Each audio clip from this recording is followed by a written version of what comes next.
গ্রামের মন্দিরে আর্যর সাথে দেখা করলো অপর্ণা কিঙ্কর। হ্যাঁ বন্ধুরা, আমরা এমনটা দেখতে পাবো চিরদিন তুমি যে আমার ধারাবাহিকের আগামী পর্বগুলোতে।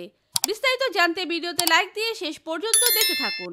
আর্যর সাথে দেখা করতে মন্দিরে যাচ্ছে অপর্ণা।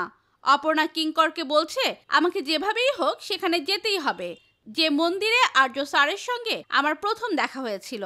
অন্যদিকে আমরা দেখতে পাবো রাজলক্ষ্মী পুরোহিত মশাইয়ের কাছে চলে গিয়েছে।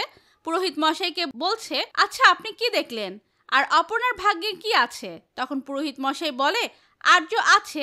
যা শুনে রাজলক্ষ্মী ম্যাডাম অবাক হয়ে যায়।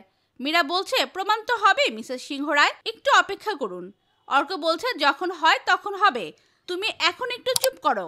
মীরা বলছে আমি চুপ করতে পারবো না, এখন আমি পুলিশ স্টেশনে যাব, ওই মেয়েকে তো শাস্তি পেতেই হবে।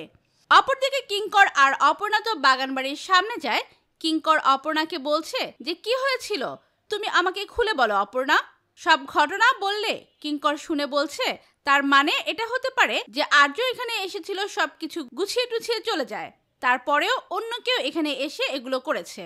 তো বন্ধুরা, তোমরাও এমনটাই চাও যে অপর্ণা আর্যকে খুঁজে পাক? তোমাদের কি মতামত লিখে জানিয়ে দাও কমেন্ট করে। পরবর্তী আপডেট সবার আগে পেতে সাবস্ক্রাইব করুন আমাদের চ্যানেলটি। ধন্যবাদ।